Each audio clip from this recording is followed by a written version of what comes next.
One. All right, welcome, and we'll call to order the City Council regular meeting agenda for Monday, February the 17th, 2025 at 6:30 p.m. If you'll all stand and rise as Councilmember Byram leads us in an invocation, followed by the pledges by Councilmember Chavarria.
All right, thank you for that. Let me make a quick general announcement. Just want to make sure we do have a Planning and Zoning Commission meeting upstairs on the third floor. So if you're here for that meeting, you could have stepped into here by mistake as opposed to going, because normally their meetings are in here this week of the month, but we moved our meeting from next week up a week. So I just want to make sure, quick general announcement about that.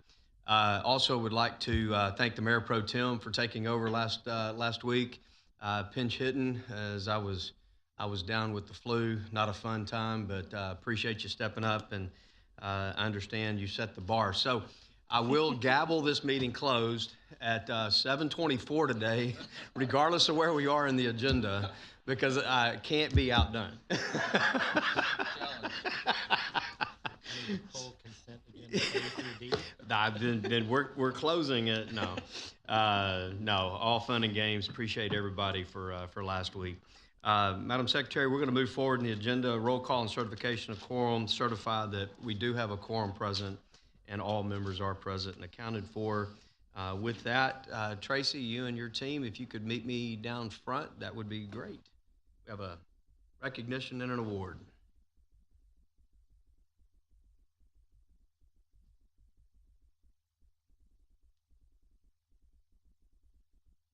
All right. I like doing these awards. It's fun being recognized by the state. So Tracy, I'm going to let you explain the award, if you would. I'll hold that. Sure. So Pearland is officially recognized as a tourism friendly Texas community by the Office of the Governor, the Economic Development and Tourism Division. We are the seventh city in the state of Texas to receive this recognition. And it just really reiterates our efforts and our goals as an entity with city leadership support and our efforts to promote Pearland as a place to visit and the economic benefits that come along with travel and tourism, which is one of the largest industries in the country.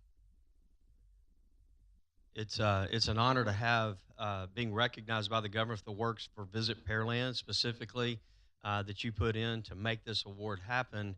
And it's interesting, as we were talking about this last week, I wonder how many cities have the best practices award that we received in police, best practices that we received in fire, because I think there's only 16 cities that have both of those, and then you add in Visit Pearland, only the seventh city in the state to receive this recognition from the governor, and then on top of that, the Star Award out of our city secretary's office in how we do things transparently and open, and I think we're at the fifth star, for that one. I wonder how many cities have all of that. It'd be enterprising young person might be able to find that out, and we might be the only city in the state to have that. So it's an honor to be awarded this, by the governor and the governor's office. But you and your team get the pat on the back for putting all the work in. All right.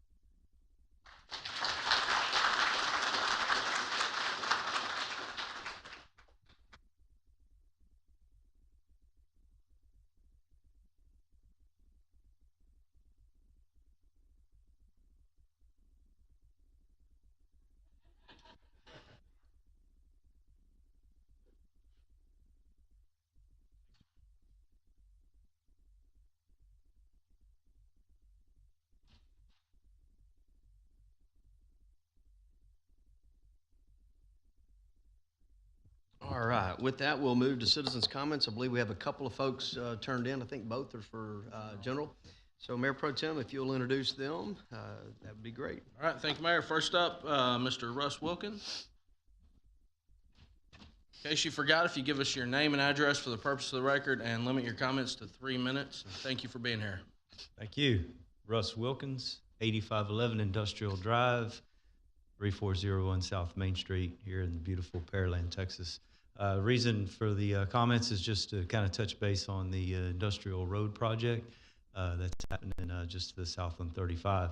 I moved in my business here in 2005 on industrial, and at that time there were 14 buildings there with half occupancy. So 7 buildings were occupied at the time, and no buildings on the south side of industrial, just a big vacant 35-acre lot. ZAP was not at the front, neither was Brass Nila. So as y'all can tell, in that period of time, we've got quite a bit of industrial businesses there now.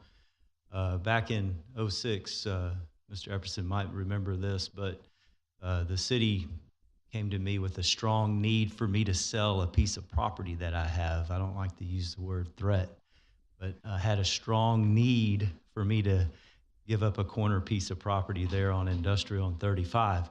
And part of that reason was the expansion of industrial, also running some utilities and stuff. So that was 2006. And so it's been a long time coming, but in the meantime, we've had a lot of growth on that street. I've moved out. I've got another building on 35. I do have a tenant there.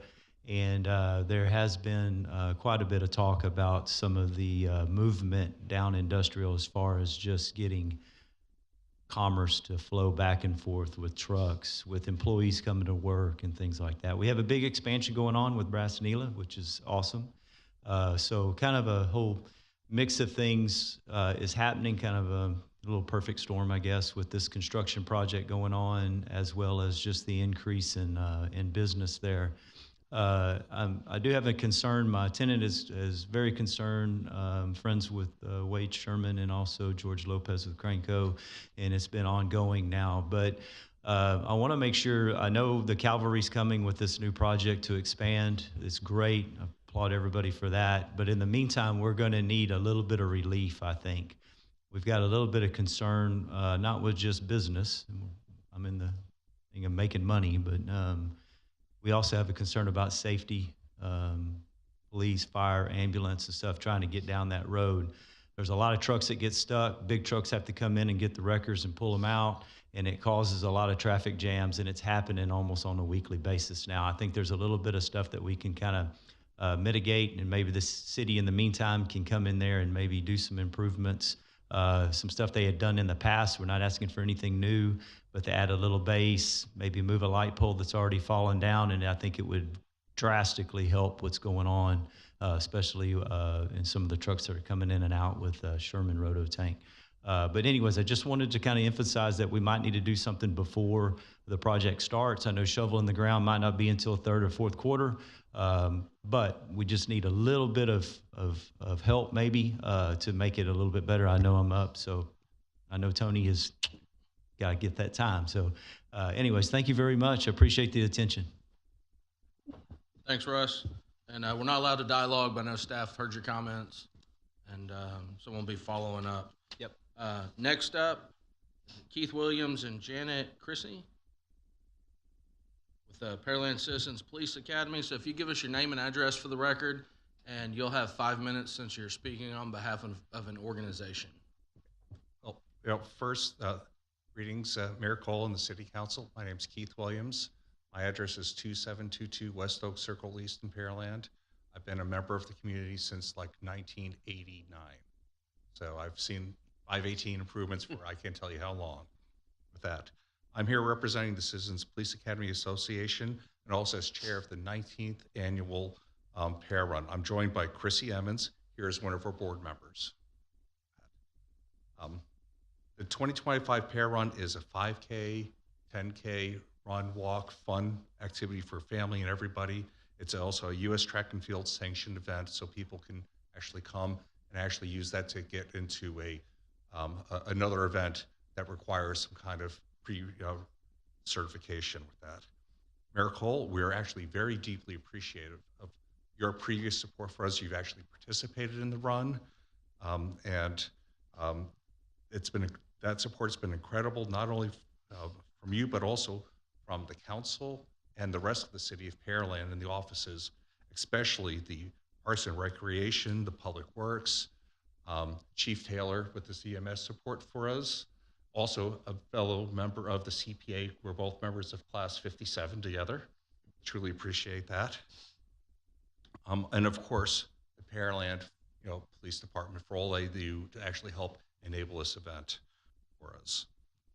Your partnership makes this event possible and strengthens our ability to give back to the the community. And for that, we are very appreciative and thank you for that support with that. This Pear Run, though, is our primary fundraiser. It enabled us to contribute, for us in the past, over 100,000 hours since the inception of our organization back to the community, and over $350,000 have gone to fund things like the command center, drones and safety equipment for the officers, and also rape prevention training and other activities that we do actually to help support training of the officers and the events that they actually do, and things that are meaningful to the officers, because when the officers feel appreciated, it actually supports better policing in the community. And so that's one of the things we all feel passionate about. So we would actually like to invite the City Council, all the city employees to join us in this family-friendly event. We want to thank you for the time that you're giving us to help get this word out. I provided some handouts. They're already up there. Thank you. I'm glad they're up there. So it is May 3rd. We would like everyone to get out there. And also, if you want to register, anybody in the audience here, go to pearrun.com. So that way you too can actually join us for this wonderful event. And thank you so much for giving us the time to actually let the community know what we're trying to do actually to help our police department and the community. And again, thank you, Pearland City Council, you, Mayor Cole, and I think Ms. Cade, you're also a member of the CPA, so we appreciate your support. All right, thank you for those comments. Yep, thank you for that. It's a great event. Welcome anybody and everybody to participate this year. It'd be great to see that full up and down Pearland Parkway. So with that, we'll move forward in the agenda, consent agenda. We're not pulling any items, so Mr. Koza, if you would present items A through D. Certainly, Mayor. Consideration possible action, consent agenda items A through D, so moved. Second. Have a motion and a second. Madam Secretary, we'll call for the vote. Member Koza? Aye. Member Chavarria? Aye. Member Byram? Aye. Member Cade? Member Tuman? Aye. Member Patel? Aye. Mayor Pro Tem Carbone? Aye. The motion passes 7-0. All right, with that, we'll move to new business and item number 1. Ms. Chavarria, if you'd present that one, please. Yes, thank you, Mayor. Consideration possible action, resolution number R 2025-29, so moved. Second. We have a motion and a second. Staff report. Thank you, Mayor, and good evening, Council. We did keep the agenda real short for you tonight, Mayor, to see if you can hit that 724 goal? 724. All right. But we do have a very large item on tonight's agenda that I want to take a few minutes to walk us through. So this item will establish our guaranteed maximum price number 2 for the Berry Rose and Longwood Water Reclamation Project. And so if you recall, we awarded GMP number 1, and that work began in July of 2024. And that was with a lot of the underground work as well as the dirt work on the site. So the scope of GMP, guaranteed maximum price number 2, includes the balance of the actual plant itself at Berry Rose, as well as the lift station at the Longwood site. And that GMP number 2 is approximately $126.6 million. So after getting the design basically to the 90% range, the work has gone through a public bidding process with the subcontractors to establish GMP number 2. So at this point, if we move forward tonight, our total construction manager at risk contract that includes the design phase services GMP number 1 and GMP number 2 is approximately $193.2 million. So to finalize the project and the overall GMP, GMP number 3, which will be the last one, and it includes the force main between Longwood and Berry Rose, and then includes the decommissioning of both the existing plants. And that is scheduled for award late this year. So to let you know where we stand overall from a budget and a project standpoint, the construction costs are tracking along with our estimate, construction budget estimates. And so we do expect when we come back with GMP number 3 to be right on target with the construction budget and underneath the overall budget. So with that, tonight we're recommending awarding the amendment to the CMAR contract to McCarthy, establishing guaranteed maximum price number 2 in the amount of $126,643,050. Thank you, Mayor. Thank you. Trent, real quick, on phase 3, GMP number 3, is the decommissioning, but is that also the large lift station as part of that? The lift station for the Longwood site is included in tonight's GMP. In here, okay. Yes. And we do have representatives from our owner's rep as well as McCarthy with us here tonight. Okay, got it. Open up for questions, comments from council. Any? Mayor Pro Tem? The CMAR was to, if I recall, split any value engineering or any amounts under budget. Is that under what budget number are we looking at for that? So there's a portion of that that's included in each GMP that's set aside. And then because basically when you go out and you get your final cost, you're at about 90%. And if there's anything that's got to be dealt with, there's a number in there, and then any savings on that gets split between us and the CMAR. All right. And then I apologize, I don't have the page reference, but I recall that the contractor can self-perform some of the construction work. How do we know?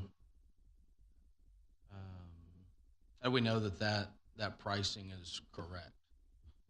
I may have Lorenzo or one of the team members jump in here, but I believe when they do want to self-perform, they're not evaluating those costs. We are, along with our owner's rep. But what else do we do to ensure those are competitive? So if they are self-performing, they don't actually receive those bids. We actually receive them, and it's not just them. So they are submitting just as any other vendor would, any other contractor would.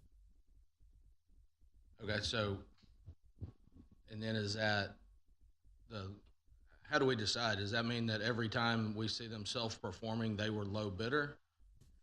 No, sir. So just like any other vendor contractor would, they're gonna submit their bid along with everybody else. They don't get those. They don't see those. We see those. We receive them, and then we evaluate based on price, performance, and best value. Okay, so it's back to the city's discretion as to who, if the contractor's not the low bid, I guess how is that determination made? Because it seems it makes sense for them since they're already mobilizing on site. But are there cases when there's a low bidder that comes in below them? In this instance, I don't think they had a bidder that came in below them. Their bids were competitive for a few of the packages in this GMP2. So there was some evaluation that went on, but just based on price and performance, McCarthy was awarded a few of those packages. Yeah, was there an instance where McCarthy wasn't awarded some of the packages they bid on? They're saying yes. Yeah. Yeah, if you go to the podium, give us your name and address for the purpose of the record.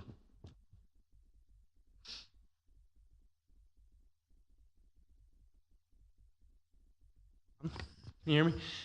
Jake Stones, McCarthy Building Companies, 12218 Longs Peak Lane in Humble. And to answer the question, yes, there were packages like the Longwood work that we proposed on, and we were not the low bidder, and so that was awarded to another subcontractor. But in any case, we submitted a bid like Lorenzo stated, and bid the package competitively, and recommended for award the ones with which we were the best value to the city. All right, and just to be clear, y'all recommended or staff recommended?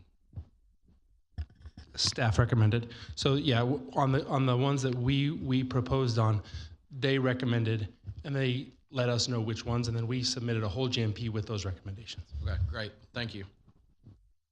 Good questions. Any other questions, comments? Seeing none, Madam Secretary, call for the vote. Member Chavdia? Aye. Member Byram? Aye. Member Cade? Aye. Member Tooman? Aye. Member Patel? Aye. Mayor Pro Tem Carbone? Aye. Member Koza? Aye. The motion passes 7-0. All right. Thank you, guys. Thank you for that. With that, we'll move to item number 2. Before the Mayor Pro Tem puts it on the table, we're going to have City Attorney read the full caption into it. So at the end, just place it on the table. Thank you, Mayor. I'd recommend consideration and possible action resolution number R 2025-27, a resolution of the City Council of the City of Pearland, Texas, authorizing the power of eminent domain to acquire a sewer utility easement on certain property for improvements to the Berry Rose wastewater reclamation facility, being all of that certain tract or parcel containing a 0.364 acre tract in the Thomas J. Green Survey, abstract number 198 in Brazoria County, Texas. Said 0.364 acre tract is in a 172.0566 acre tract of land described in a deed to Robert L. Alexander as recorded in volume 1725, page 120 in the Brazoria County Deed Records for construction and maintenance of sewer utility improvements on certain real property described herein, authorizing the city attorney or his designee and other city officials to take such actions as are necessary to acquire said property located within the city by donation, purchase, or by the exercise of the power of eminent domain. So moved. Second. We have a motion. Sorry about that. We have a motion and a second. Quick staff update. Sorry, thank you, Mayor. So this item and the next item are both sewer easements, and they are both associated with the force main we just talked about that will run between the Longwood plant and the Berry Rose plant. So, thank you. Any other questions, comments? Seeing none, Madam Secretary, call for the vote. Mayor Pro Tem Carbone? Aye. Member Koza? Aye. Member Chavdia? Aye. Member Byram? Aye. Member Cade? Aye. Member Tooman? Aye. Member Patel? Aye. The motion passes 7-0. All right, thank you for that. Same drill on item number 3. Mr. Byram, you'll place it on the table. Mayor, I recommend consideration and possible action resolution number R 2025-28, a resolution of the City Council of the City of Pearland, Texas, authorizing the power of eminent domain to acquire a sewer utility easement on certain property for improvements to the Berry Rose wastewater reclamation facility, being all of that certain tract or parcel containing a 0.234 acre tract in the Thomas J. Green Survey, abstract number 198, in Brazoria County, Texas.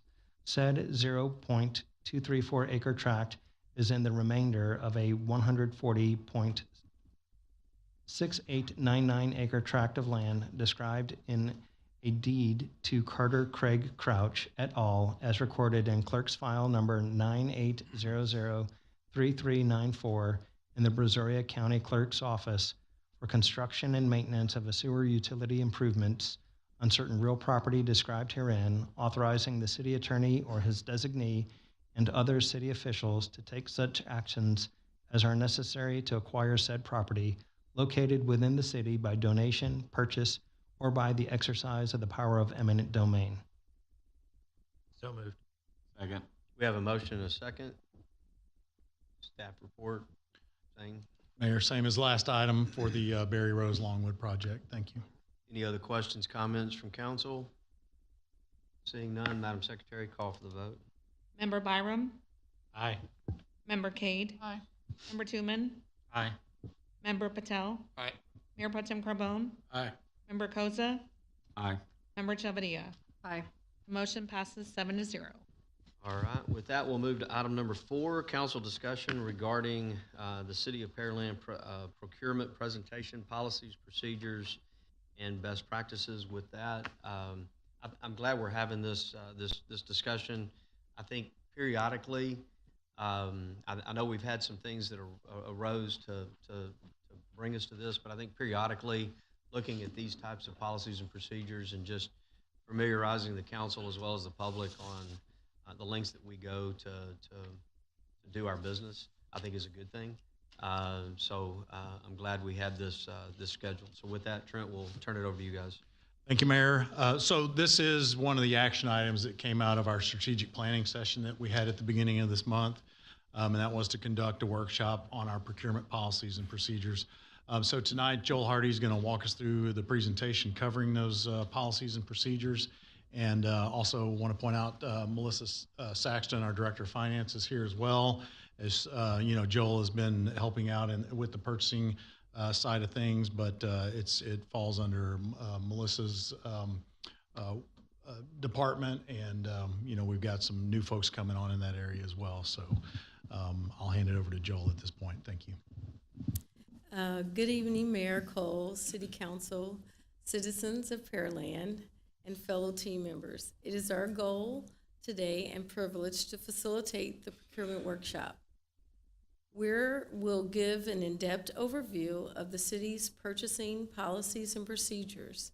We're excited to share the important practices that help guide the City of Pearland's procurement processes, ensuring that we're operating with transparency, efficiency, and the highest standards of accountability.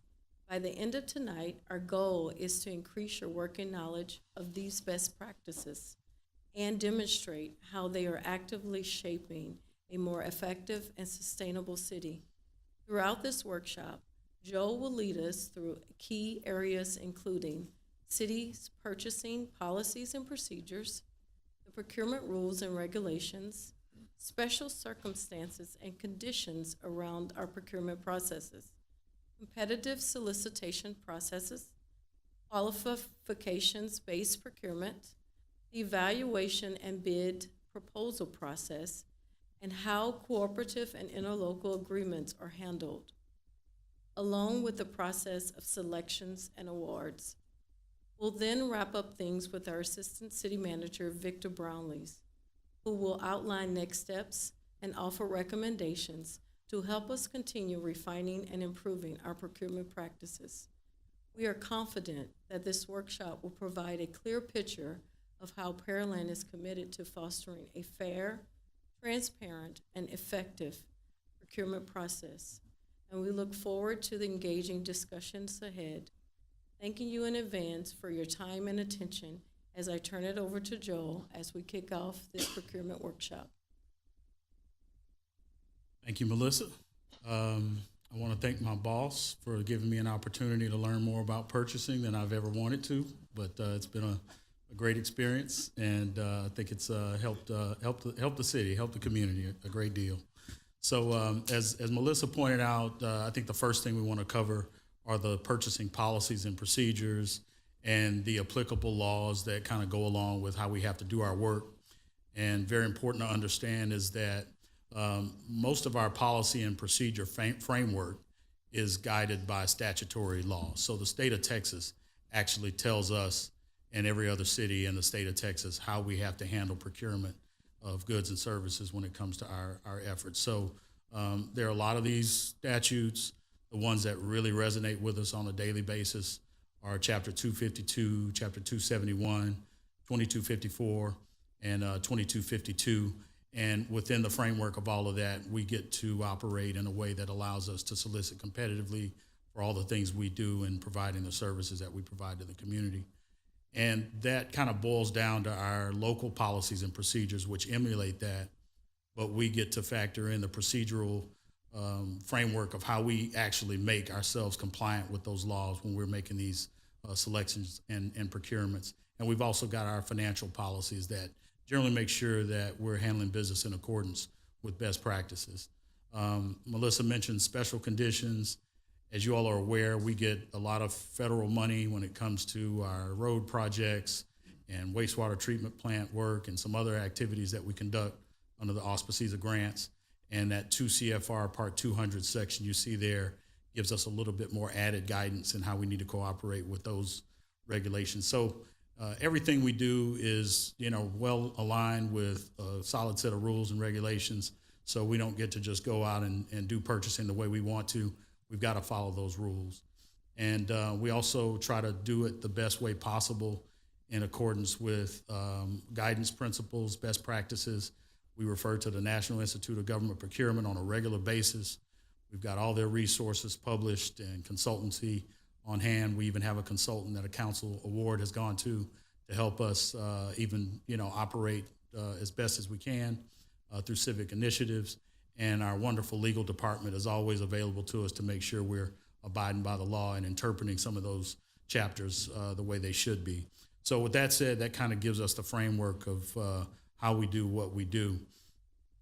And so beyond that, I guess putting the rubber to the road, we've got a few ways that we actually go out and make these purchases and make these selections when it comes to awarding a contract to a vendor. You've got your competitive solicitations, and then there are qualifications-based solicitations. And I'm also going to talk about how we evaluate to the extent that we make a selection at the end of the day. So the first two are micro purchases and small purchase sub-compliance work, from on up to $50,000. Those are things that council doesn't really see. So management takes the responsibility of making sure that we're cooperating with the applicable laws and our policies and how we make small and micro purchases. But the things that I think we're here to talk about are really your competitive solicitations over $50,000 and the solicitation for professional services that falls into the qualifications-based selection process. So anything, again, that's over $50,000, we have to either solicit through a competitive sealed bid, which is also an invitation to bid, and or a competitive sealed proposal. In the bid, we're looking for the lowest price. In the proposal, we're looking for best value. And I'll go into more detail to explain how we get to that point. One of the other elements we want to concern ourselves with is how do we go after professional services consultants. Our architects and engineers are by law not to be solicited based on price. So I'll talk a little bit more about that in later slides, but I want to make clear the types of procurement strategies that we can use when we're making these kinds of selections. So this slide gets into a little bit of the process, and it actually provides the steps that are associated with our general solicitation process. And I've broken it down so that you can see what happens in a sealed bid process, what happens when we're reviewing proposals and soliciting under the RFP methodology, and when we use a qualifications-based solicitation. What are the expectations as far as those steps? And they can be very different, especially when it comes to qualifications-based, and I think I want to start there. So when we're looking at selecting a consultant, an architect, engineer, accountants, medical service providers, and those types entities, we generally do not have to post or publicize a solicitation. We can if we use a formal solicitation, but we're not required to. We're also not required to post that bid in our solicitation module. We won't use IronWave or the other systems that are used to manage those solicitation processes. We can actually go out and request proposals independently from entities that we're familiar with, that we know can provide the work, that have a history, a track record of working in the fields that we need work done in, and for the city of Pearland. And based on that proposal, we can be looking at a statement of qualifications that assures us that that entity can perform that work and that we can begin to negotiate price based on, and the terms and conditions based on that qualification. And that's set forth in the law. We should not be looking at price when we initiate those selection processes. We alternatively can do a more formal process where we do a request for qualifications, and post it in the newspaper, advertise it, put it in our procurement system, and go through the steps of formally receiving proposals and going through the solicitation evaluation along those lines. But again, the criteria and the submission cannot include price. With the other two, you've got your sealed, competitive sealed bids and competitive sealed proposals. Bids are exactly what that says. That's going to be a bid based on price. Your proposal is going to have other evaluation criteria associated with the solicitation submission that allow us to engage in a review of a entity's ability to perform the work. And as you can see, those two solicitation processes pretty much formalize into the very similar steps and similar requirements, except for pricing alone. In the case of the sealed bid and the sealed proposals, your bids are only going to be based on price. Your proposals we're going to receive a lot more information from the respondent in the form of their capability of doing that work. On the sealed bid side, you're not looking at experience, qualifications, their technical approach, or expertise, and you're not shortlisting or calling them in for interviews or anything like that. It's strictly going to be based on price. The proposals do allow us to look at some of those other characteristics. And again, this table just kind of lays out the playing field, if you will, when it comes to how we engage in the process of going through a solicitation process. All right, so again, low price on the competitive sealed bids. One of the things I'd like to point out is we hear a lot of discussion about the responsible bidder and what a responsible bidder is. Basically, a responsible bidder is an entity that if we were to present one single entity and we had gone through the through the solicitation process and it only resulted in one solicitation, would the governing body be comfortable awarding that contract? If yes, then that means we've got a responsible bidder. It does not mean that they're the most responsible bidder or there's some type of further evaluation there. It just means, can that entity perform the work? And that's very different from what I'll show in the next slide is when we look at a competitive sealed proposal where they're submitting information that talks about their qualifications, their experience with a similar scope of work, their technical approach to doing that work, what their team is comprised of as far as the entities they may subcontract with, and everybody they may pull together to do that work, in addition to price.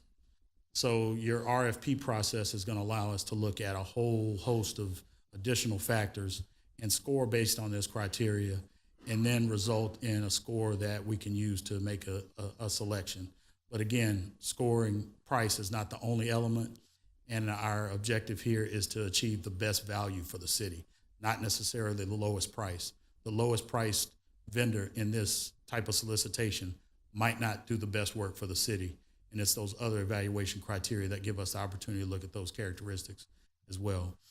So once we do that in this kind of scenario, we pull in all the scores. We work with the department to make sure that the evaluation criteria is checked for quality assurance, quality control, the math is mathing, and all those good things, so that when we come to council, all those things are ironed out and well packaged, so there are no questions about whether or not we have selected the right entity. So we make that initial determination and bring that to the governing body. And the only real big difference is with the qualifications-based procurement, you're not looking at price at all. You're looking at some of those same evaluation characteristics.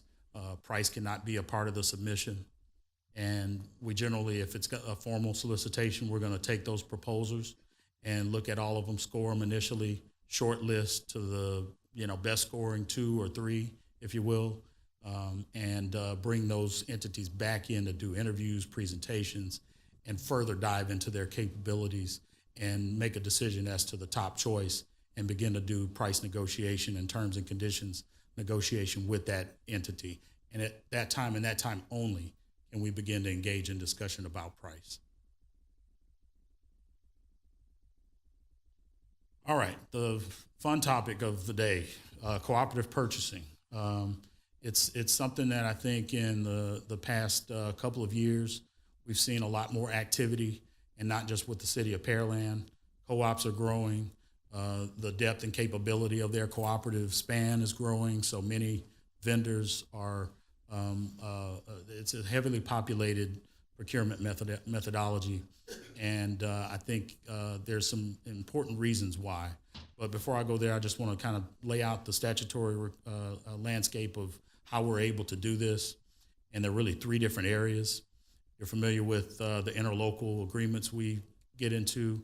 So the Interlocal Cooperation Act in Chapter 791 gives us the ability to work with other government entities. So, for example, we've got relationships with BDD4, we've got relationships with Brazoria County and other local governments, state governments that allow us to piggyback, if you will, off of their existing agreements. And Chapter 252 gives us the ability to participate in cooperative purchasing activities that go along with our relationship with HGAC. So as a member, we get to take advantage of their HGAC buy program and select vendors and goods and services from that cooperative. And then you've got the work that's allowed by Chapter 271, which is basically the Department of Information Resources, Buy Board. You've got TIPS and some other entities that we work with to pull pricing, goods, services, and vendors off of their cooperative programs. And, basically what we do is, when we have a need for an item, we go to the co-op and start to do the research, look for the equipment or service that we're trying to purchase, and start to make sure that we can find the best pricing we can. And we may have to look through several co-ops and make sure that we're doing an apples to apples comparison. One of the challenges is sometimes one entity's information or equipment or pricing may include several different ancillary components. What we've got to do is make sure we're cost comparing on what's the same. So we have to do that work, and we also make sure that the buy board or cooperative has procured those items the same way that the state law and our policies and procedures require. So that's another compliance check we have to do. We have to make sure that a co-op hasn't gone off and done something procurement-wise that doesn't align with our requirements. So generally, if we're picking a buy board or a co-op that's in the state of Texas, 9 times out of 10, they're compliant with that. And beyond that, because they'll take it to the federal level of compliance to make sure that if we're using that for a grant-funded purpose or for FEMA, that we can do that without any concern of having to, go through that additional layer of processes. And then after that, once we're comfortable, we select the supplier or product, service, package that solicitation up. Either we're entering into a contract with the entity or we're using the buy board's contract and present that item for approval to the governing body. Lots of benefits there. There's some challenges using these things, but I think for the most part, the expectation is that there is competitive pricing. The buy boards tend to be able to cast a larger net when it comes to their solicitation process. They're not doing this on a local level. They're generally doing it on a national or statewide level. So I think that factors into some of their competitiveness. They're locking in price at a specific point in time. We may come in after the fact, months later, and take advantage of pricing that they've been able to provide much earlier in the process. And some of them also offer rebates, and that's an important part of the equation that we don't always get to see on a day-to-day basis as we make purchases. And of course, there's a time savings. We don't have to go through the process of all those steps that were laid out in the slide I presented earlier. The cooperative has already gone through that. So those are good things. There are some challenges there, but we want to make sure we balance those out when we're making decisions about what procurement process or methodology we go through when we're purchasing goods and services on behalf of the city. So you see these names of these entities pop up in our AIRs. These are some of the ones that are typically being used by the city to make these purchases. And if you'll note, DIR is one up there. That's where we get all our information technology stuff from. And the buy board and TIPS and HGAC, Sourcewell, Omnia, those are ones we're very familiar with and deal with on a regular basis. And they provide just about everything that we use and need. I would say the exception might be professional services, architects and engineers, because, again, we've got to go through our process. But as far as tangible items and general services, we can look to go to the co-ops for just about anything we need. Just to kind of give an overview of what our purchasing activities before council look like. As you can see, there's a fairly balanced perspective when it comes to the use of the co-ops versus things that have gone out for bid. Again, I think recently these things have become very popular, and as there's more awareness and capability there, we've obviously taken advantage of the opportunity to reduce some of our administrative burden, particularly as a department and the division evolve with some changes. So that's kind of where we are, but I think there is a good balance of the two. I think I've talked about this for the most part, so I won't repeat it. I think one of the things, again, that comes into play with all these things is we have a compliance check mechanism that's important, and we've got to make sure that whether we're using our solicitation process or the one that the co-op fosters, that everything's being done the way we're supposed to do it based on state law and whatnot.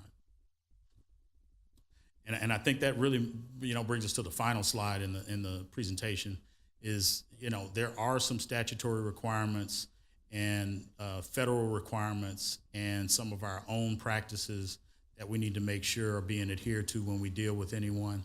And as you can see, there are several. And this is probably one of the things that I would say is part of doing business with government. And that has to be in place when we're making any purchase involving the city's funds. So it would definitely help to know this so that, entities out there that are wanting to do business with the city are aware of some of those requirements. And we make sure we check for all of these each time we use a co-op or are soliciting on our own merits. So with that said, I think that pretty much wraps up the basic overview, and I'm going to pass it on to Victor so he can talk about next steps and some of our recommendations. Thanks very much, Joel. Mayor, I'll close this out for us just by giving you a bit of an update on where we are internally with reviewing our purchasing procurement processes. I'm really grateful to the work that Joel has done over the last number of months in supporting procurement. It's been a rocky road for us. We've had some significant turnover that you're aware of, but we are getting things back on track. I'm also grateful that we have Melissa here as our Director of Finance. She has a very powerful, significant background in purchasing and procurement and has been incredibly helpful to me as we guide the department through a period of transition. So we are committed currently to improving the collaboration between purchasing and all our departments. One of the changes we're making, we heard what you said, we listened, and for the procurement of our vehicles this year, we will go through an open and competitive solicitation that we will undertake ourselves, and we will not use a cooperative purchasing arrangement. That will give us the opportunity to test whether doing it on our own is actually better value than using another form of procurement, and we'll bring that back to you for your consideration. One of the other changes we're making, and again, it's something I've talked to you about before, is we're improving how we present information to you through the agenda packet. We intend to have that trialed at your first meeting in April. That hopefully will answer some of the questions that you have when it comes to letting of contracts up front and spell some of the issues out more clearly in the agenda packet.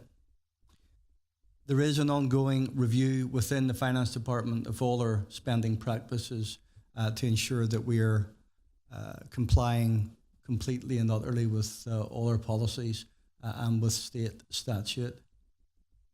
You're aware of the assistance that we've had from the 65th North Group. The Audit Committee receives regular reports from 65th North. They are, in effect, our internal auditor, and it's my intention to ask them to keep a keen eye on our procurement processes going forward. I'm also delighted to tell you that we are starting a new procurement manager on the 10th of March, and I'm hopeful that that will again help bring some stability to the purchasing division. Mayor, that's all I have. Suffice to say, we listened, we heard, we are taking action. Thank you. All right. We're going to open it up for questions, but you got 2 minutes. With that, Ms. Chavaria, we'll go with you first. Thank you, Mayor. So I understand the purpose of buy boards and competitive bidding. However, there are local businesses in Pearland that are not on buy boards. They're not registered through sam.gov. They don't have a Dunes number. So, and there's no local preference when you're on a buy board. So my question is, how will you determine what projects will be bidded internally through our bidding system, and then one will be externally through buy boards? So good question. And I think the point you make about local businesses and some of the compliance or requirements oriented eligibility that go along with your system for award management or not being on a buy board, you know, I think this slide I presented really kind of adds value to the concept of us not being able to walk on the, you know, into a store, into a big box, or on the lot of a vehicle dealership and just make a purchase with that entity. They have probably made the choice to not do business with government. Their prices may be adequate or appealing, but these other things that they're required to go through are important as well, because they protect us, protects the taxpayers' dollars, and make sure that we're dealing with an entity that can jump through the hoops, if you will. And so, you know, anybody can join the buy board. I mean, they just have to, you know, respond to one of those solicitations. But I believe that they've chosen not to for a specific reason.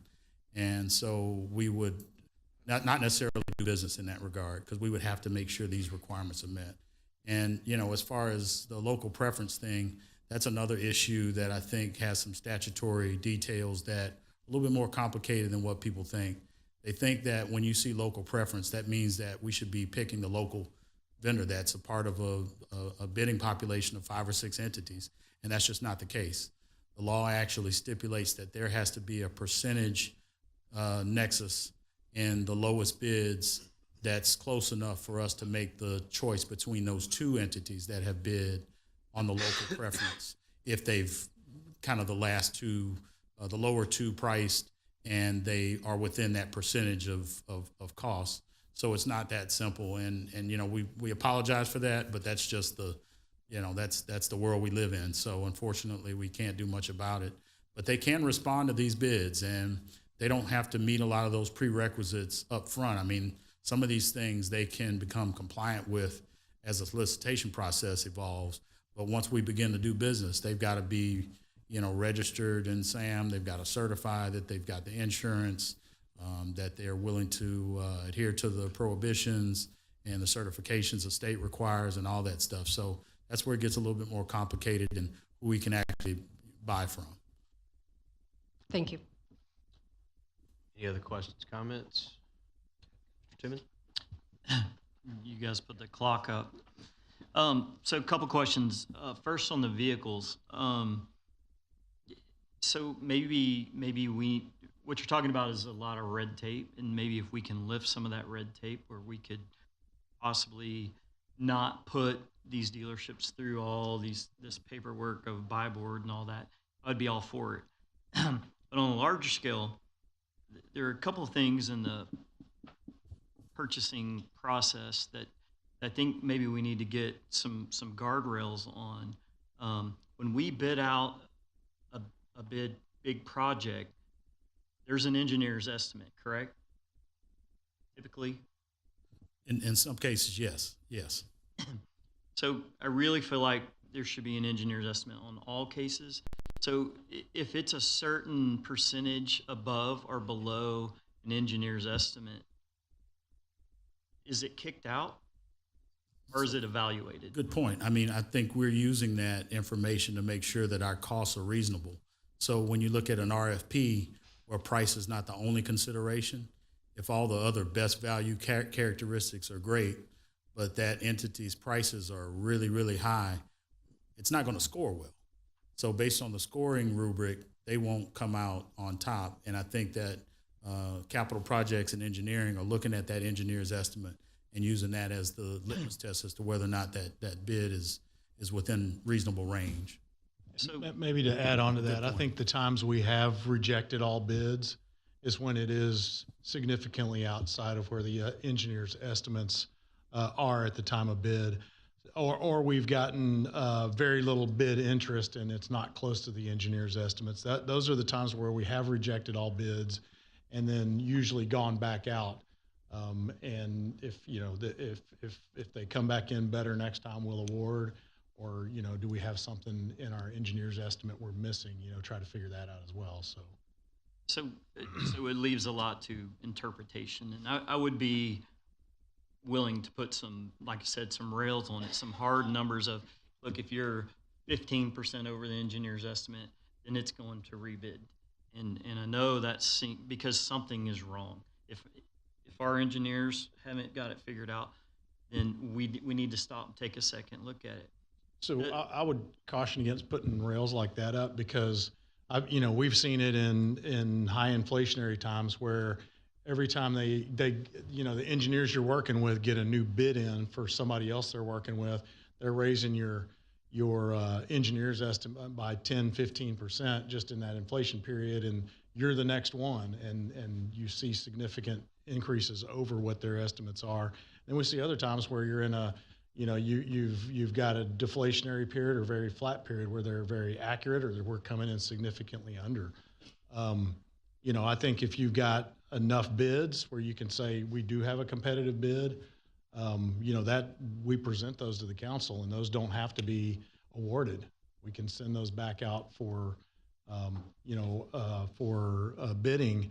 But I think to just have a number and anytime it's over that, we reject all bids and bid it again. I think the council can, make those decisions when we bring them, but I think we should exercise our professional judgment as to whether this makes sense. Did the engineer miss it? Is it a high inflationary period? Or it's just we didn't get good bids or competitive bids and we throw it out?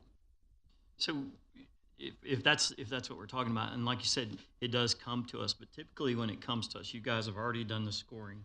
You guys have already had your best value, if you will. And again, that is a lot of interpretation. But when it comes to us, we get a yes or no. We can't go to, say, the second bidder. We don't have any input in the scoring. I've seen where we were $1.5 million in difference from 1 to 2, and we're going to 2, and didn't agree with it. And so the whole thing got kicked out, and we couldn't go to 2. So I also think, and I believe TxDOT has if it's a certain amount over an engineer's estimate, then it's rejected no matter what. It takes all the interpretation out of it. Secondly, in the scoring method, I believe if there is such a percentage between the low bidder and the second bidder, that I think that we possibly need to be included in the scoring because like I said, we get a yes or no and it's rejected, and then we have to deal with, well, the project's put on hold. And so we don't want to spend the extra money, but we don't want to hold the project either. So it puts council in a bad position as well. And so again, willing to discuss it more, but I think putting some rails on it, on these kind of things. I mean, I understand the whole vehicle thing, but it makes me uncomfortable about larger projects that we can't dig into. Certain rails like this would make me feel better, or me personally, I don't know about anyone else, would make me feel like, hey, we have a set of rules. We have a set of rules when it comes to zoning. We have a set of rules when it comes to planning. Why don't we have a set of rules that put the rails on our spending? And I mean, that's my input. I'd love to, we need to talk about it more and discuss it more. I know we're trying to get out of here, but. So a couple things, I think we're kind of talking about two different things. On most of our construction projects where we have an engineer's estimate, we're doing invitation for bid, low bidder. We're not doing best value. There's not other criteria where you're evaluating that bid on. It's just, here's the engineer's estimate, here's the low bidder. we either recommend award, or if for some reason we've got a low bidder we know can't perform or has had issues performing before, on a very, very rare occasion, we'll recommend to flip them and go to the next low bidder. The competitive sealed proposals, I mean, that's typically, that's not your construction bids where we've got an engineer's estimate. And, I think we'd be hard pressed to find, occasions where we've gone through and taken the evaluation criteria and there's that big of a difference between the low bidder and the next low bidder and the other criteria and the scoring rubrics. We're coming back with a recommendation to award somebody that's $1.5 million higher. So what about on our 288 landscape project? So, Well, that's because the process in which we got kicked back on that. Don't do that, and put it out for an invitation for bids, and we ended up spending several $1 million more. Well, because we pulled back because it was scored because you guys went to number 2. It was $1.5 million more for planting plants, and again, it was that position of we could only say yes or no, not hey, you need to go to the second bidder, and then what? Then the bidding process, sure, it went to rebid 2 years later during COVID. And so that's what happened there. But like you were saying, it wasn't a low bid, and you guys did choose to go. It's to interpretation. Well, and I think there needs to be rails. I think if we had these rails in place when it came to that project, we would have saved $1.5 million. I think the EDC board and the council could have instructed us to go with the low bidder on that. No. Through that process. It's not true. If we need to pull tapes, we can, but I can promise you that was not the case. At least on the EDC side. Anyway, those are my thoughts. I'll let the rest of council. Yeah, and in my recollection, I was not the mayor when it first came up, but it was during the COVID year when it was first presented. It was Member Perez who made a stink about it and wanted it set aside and rebid in a different procurement process. That's what happened, and it came back higher. Yeah, I'm just going to disagree with you. And we can do the tape. I sat right here and watched the discussion, and it was pulled and set aside because a council member didn't like the product procurement method that was done, and we ended up paying millions of dollars more by rebidding it about a year later. And so we can pull the history on that and show it, but that's my recollection of it. So, question? I have one question. On the competitive sealed proposals for the determination of best value, Brent, the identification, it says identification and selection of evaluation team. Is that a different team each time? Is that? It's going to depend on what it is. I mean, it's going to include somebody from purchasing. It's going to include somebody from the user department, and then who else would potentially be included on that? Yeah, so we generally look at the type of project, and it's the subject matter expertise that's available to us to do that, and procurement provides administrative support and kind of the quality assurance, making sure the process is adhered to properly. So we don't actually score, but we're the uncle and aunt in the room watching the, I don't want to say watching the kids. But yeah, we're there to monitor for compliance with the process. And we're looking at the rules and regulations and what we should be doing and shouldn't be doing, making sure that's well cared for. So how many people would be on the team? It depends. And I mean, an ideal number, 5 to 7, depending on the scope of work.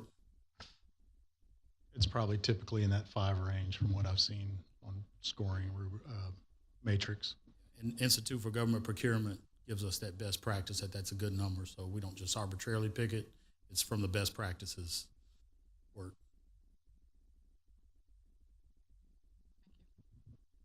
Joe? Thank you, Mayor. Can we go back 2 slides? I believe it was showing less than $3,000 of, yeah. So this micro purchases, I'm assuming you guys are using P cards? In most cases, yes, probably. So approximately what, 900 people? How many people have P cards here?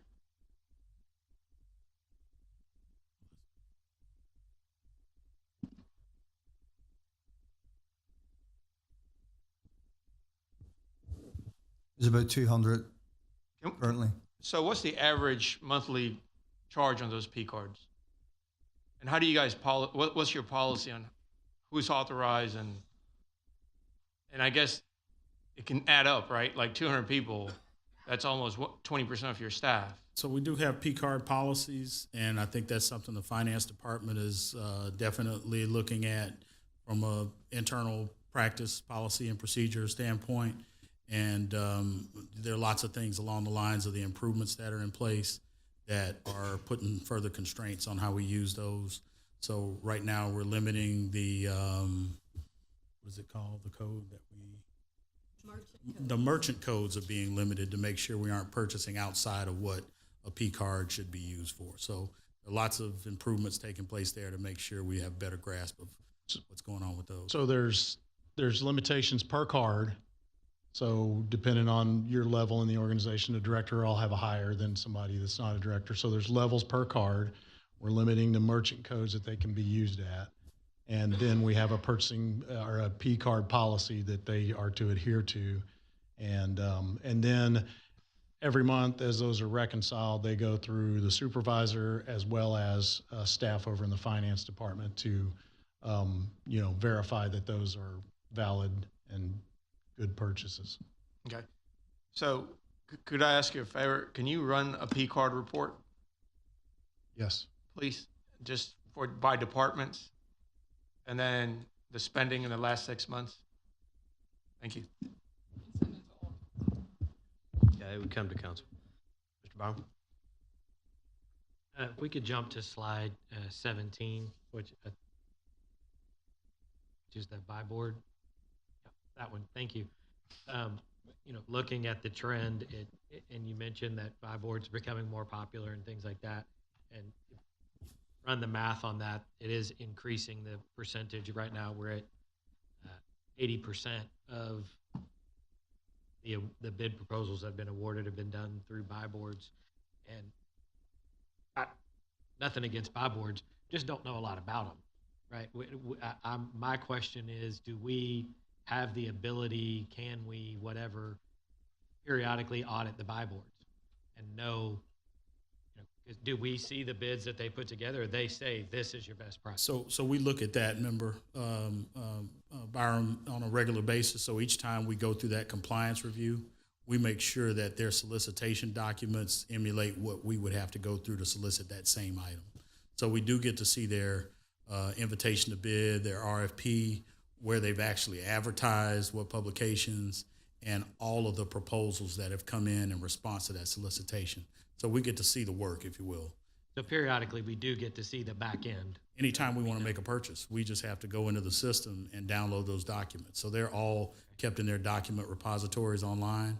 And that's one of the first things we do before we move further, is to make sure that that solicitation is compliant with Texas law or federal regulation if need be, or our local policies. And in conjunction with that, we're able to say, okay, we can use this cooperative in this particular contract to move forward with a purchase if the pricing is to our liking and meets the comparison that we need to have.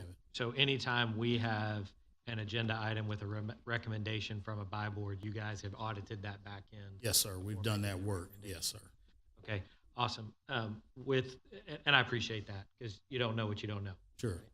Right? With the increased or the increased usage of the buy boards, does that have any type of personnel impact? You mentioned that it saves a lot of time using buy boards. Does that mean we don't need as much staff, or are we still understaffed? And I know wouldn't it puts say you on that the at all. spot. Nobody ever I think says just they the don't have opposite. enough people. But I do want to say this. So we have had 2 events take place over the course of the last 8 months or so. And we've looked to the buy boards to help us with emergency purchases as well, because that's, again, an area that we can get quick turnaround with compliance with the federal government's requirements. And that's something FEMA will have us provide when we're responding to something like Beryl or the winter storm. And it's easy for us to quickly get someone to come in and do the work associated with emergencies and not have to go out through the solicitation process. So that could be very well why we're seeing a little bit of an increase there. And of course, we've had some turnover. So, it's a more efficient way for us to operate. But I do agree we need to have a balance. Okay, and my last comment, I would agree with Member Tooman. I would be interested in a conversation about some sort of guardrails. I just did a quick search. TxDOT is 20%, and Trent, I understand what you mean about there's other variables rather than just the engineer's estimate. But I would be interested in an overall conversation about it, because having a guardrail could just be a flag to us that says now's not the right time to do that particular project. Potentially, I don't know.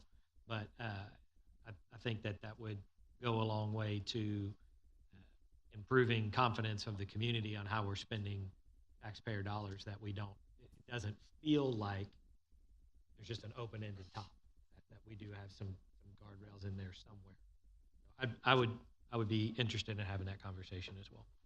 Very good. Mayor Pro Tem. Thank you, Mayor.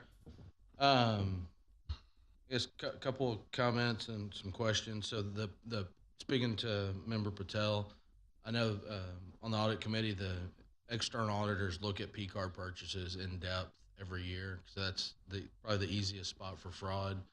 I know we've terminated some employees in the past for that. So I share your concerns, look forward to the report, but there's a lot of eyes focused on that.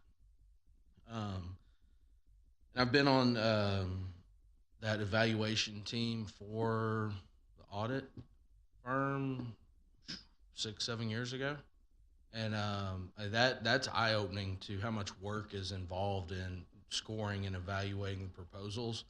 And so I do understand the amount of work. That's a lot, and you're right, Joel. It's purchasing sits there and says, nope, you can't think about that. Nope, don't score that. And so I appreciate all the work that's done behind the scenes for that. On slide 14, you mentioned rebates potentially coming through the buy boards. How are those A, budgeted, and B, accounted for when received? So on the budget side, I don't think that's something we can really budget for. I think Omnia is one of the ones that's probably a more prominent rebater when it comes to that work. But of course, we don't select the buy board just based on the rebate, because if it's not a qualifying purchase or there's some other eligibility or pricing issues, it may just not be worth it. But I think it's another area of additional attention we can start to look at and kind of scout what these general rebate programs look like. I think some of the discounts are along the same lines, and maybe come up with something that gives us a template perspective on what each cooperative allows and where we should be really looking to take advantage of. So that's something we really haven't done, but we can put that in the improvement category and start looking at those a lot more carefully. It just depends on what you're buying and what's the hot item and what they're willing to offer as far as a rebate. Okay. And it's based on the number of purchases you might make over the course of a year, or the volume or amount. It can change based on the cooperative. Okay. If there's an easy way to run a report for the last couple years on what we've received in terms of rebates. I think we just looked at that, so we should be able to. Yeah. Okay. Slide 8. If you don't mind going back there. Responsible bidder, who makes this determination? So that's something purchasing is going to be looking at, and it's really making sure that we're not dealing with an entity. Well, first of all, we make sure our solicitation process is in order. So we want to make sure that we have followed the law and that our procedures involving the advertisement, all the terms and conditions in the solicitation, and everything has taken off without a hitch. And if we've done that and we only get one response, and that bidder is a qualified business that has bid responsibly and provided all of the documentation and certifications and everything that goes along with that, we consider them to be a responsible bidder. And if you all, once that entity is presented to the governing body, agree, then that solidifies that. So that's almost a decision that the council ultimately makes when we present that item for award.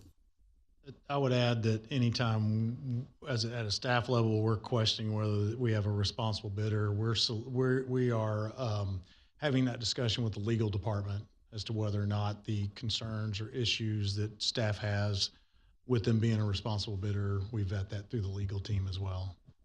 Absolutely. I did that not too long ago with Darren and Lawrence. And So I've got a kind of follow-up on the responsible bidder side. Does that also potentially include, again, let's take a construction project because that's probably going to be our biggest dollars, and we do a hard bid, for lowest price, and it comes up whether it's just one or there's 4 or 5 bids.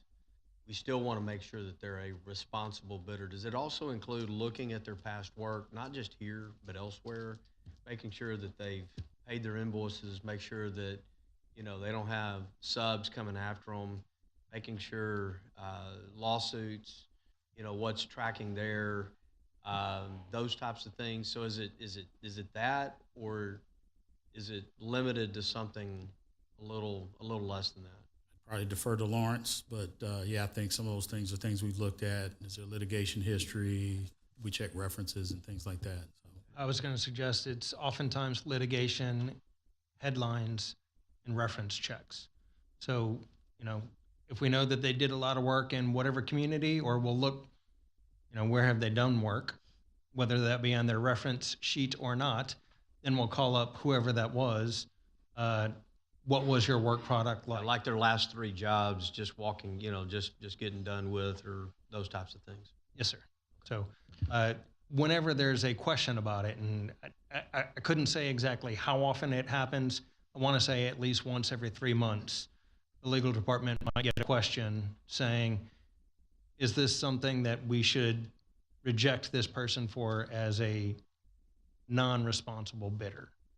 And then we'll look and say, well, that's about the guys. I can't even think of an example of it. At least not one that I want to communicate.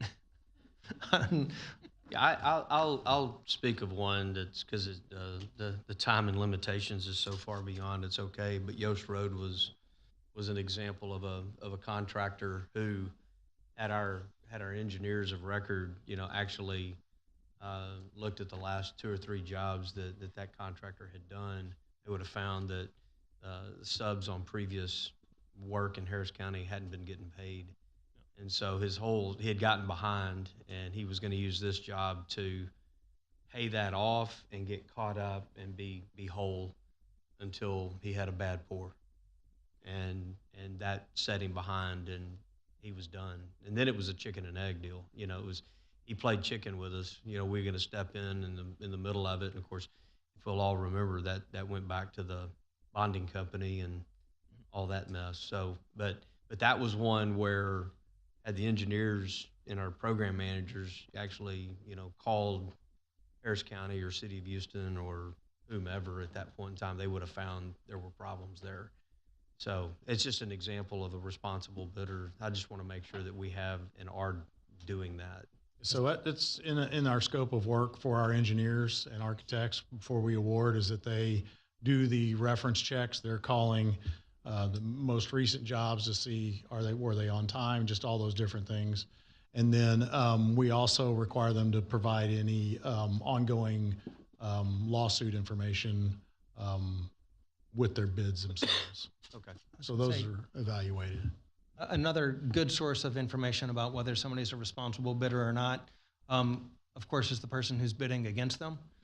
They know whether or not the person has been doing good or bad in the community, and they let us know real quickly about unpaid claims or anything of that sort. I think I feel like that's the most common conversation I've had with Joel. Yeah. I may be wrong on that. You just have to, truth versus fiction and get to it. We dig into it once they give us. Sometimes they're kind enough to give us a package of information, whether that be headlines or right. Whatever it might be. So, yeah. Cousin. Thank you, Mayor. Trent, Victor, Melissa, Joel, thank you for putting this together, and anybody else that had their hand in putting this presentation together. Past this presentation, my concerns and questions are strategies. How do we decide when we go to bid something, any given item? Does it go through the sealed bid proposal, qualification, or cooperative purchasing? Do we have anybody looking at that? Do we have anybody strategizing that? So that would be another government, National Institute of Government best practice item. There's guidance there that gives us the ability to look at different types of solicitation preferences for different situations. And I think that's something that the procurement team, goes through with departments to make sure that we're not mismatching solicitation methodologies with a certain type of project. But as Trent mentioned, construction is typically going to be an ITB. But what I'm curious, I understand we have our governmental regulations, all that kind of stuff. I'm gonna bring up the truck that was shot down on January 27th because this is the closest. How did that end up in the buy board versus another way? Because the buy board is not the only way we can purchase that truck. So two things, Mayor, we will be bidding out all vehicles this time, including that truck. And I would suggest that one of the first things that the e-procurement manager can do is do that analysis for us and give us some advice. They'll be coming with fresh eyes to hear, and I would ask them to do that for us. We haven't had that, is what you're saying. Okay. And I do know y'all are out there pushing it because I've had 3-4 dealers reach out to me. So I do understand that y'all have begun that process. Because where my concern was when we brought this vehicle up, and this is the more simple one. The one that we did a year ago was even worse. But MSRP on this truck was almost $54,000. The discount that was offered was 3.6%. Then when we take the buy board $400 and throw it back into it, the overall discount was 2.8%. Normally, when you get into between 11 and 12% on purchasing vehicles, you're in the sweet spot of where you need to be, especially someone like the city. Does anybody know how many vehicles we buy a year? Anybody tell me, is it 50, 100, 60? So it'll range just depending on what the budget looks like. The last few years looks like we had somewhere around, I'd say 40 to 45 vehicles a year. Okay. So at 40 vehicles a year on just this one truck right here, if you were in the 11% range, you're at about $6,000. So that's about $250,000, give or take, depending on what dollar amount you are. Yep. Now my next question is, when we go to buy something, my question on the 27th was, did we need the 4x4? And the response was no, it was what was available. So here again, the strategy, do we just buy whatever we need? Depending on which way you want to look at it, MSRP or what you pay for something, let's settle on the 3,000. 3,000 times 40, if that's what you want to call it, it's another 120.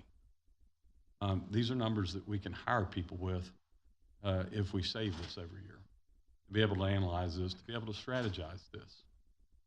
So when I look at this, it gets to me a little bit in the fact that, yes, we have governmental regulations on how we have to buy stuff. But one, we're not thinking about how can we maximize the taxpayers' dollars when we did it. And that's now, before, not moving forward. So hopefully, moving forward, we do begin to do this. We do begin to strategize things. Because right here, I know if we, I'm going to assume every year when we approve the budget, we know how many vehicles are in that budget, roughly speaking. Is that a fair statement? Yes. So you guys will get a replacement. We'll have a replacement vehicle list that comes back. So you guys actually approve those vehicles as part of that budget process. Yes, but I mean, that's in the budget, so we know if it's going to be 40, 45, 50, whatever that number is. Right. So at the time, at the beginning of the year, we could come back to our regulations, set up a bid, whichever avenue's the right way to do it, and ask, what are these vehicles going to cost, and list them out. And in my research over the last 2 weeks, the turnaround on commercial vehicles, your vanilla white trucks, cars, whatever items we buy. And this is not one dealership, it's 3 that I've talked to. They're saying anywhere from 4 to 6 weeks, you should be able to get anything you want ordered. Every now and then you'll have one hard vehicle that's in more demand, or they have parts that aren't there, and it can take upwards of 12 weeks. The last 2.5 years I've been here, granted, we were getting over COVID and stuff like that, but it's always been, we've got supply chain issues. Well, what I'm hearing is we don't. So hearing that on this last one, it kind of irritated me and gave me some heartburn in regards to this, because like I said, depending on how many vehicles we buy, this is a big number when you multiply it across how many vehicles we buy. And we're getting very light discounts. So I hope the plan moving forward that we do have, we do realize this, because we can also get into, I know we buy fuel at rack rates from a vendor, but there are strategies that you can put into place to be able to maximize how and when to buy fuel at the right price, depending on what's going on in the market. Now, it takes somebody with a little bit of ability to understand the fuel market, but here again, I hope that we can start looking at strategies, because just in the vehicle purchases, you're looking at about $500,000 a year. Whether we take and throw that at a new employee to help, or a 0.5 cent to the taxpayer, it adds up. And so that's all I've got to say, but hopefully moving forward, we can get into some process, some critical thinking in our purchasing, I guess is what. Yeah. All good comments. Any other comments, questions? Again, as we started this workshop, I said from time to time it's really good to have kind of a deep dive into some of our processes, especially one like this. Especially in we get complacent, or things change, or there's something new introduced into the area. There's always the opportunity for law changes. Here we are in the midst of a legislative session, so some of our procurement laws may have some tweaks to them as we get closer, to mid-year. So I think it's good that this kind of happened. It brought it to light a little bit more. We have an opportunity to understand more, and it gives us the opportunity to maybe actually put some better best practices to work. And at the end of the day, it's our taxpayers that win. So, and that's what we want. So, with that, we will move forward. There were no other business. Mayor, council issues for council discussion. There was none. We'll move to adjournment at 8 o'clock.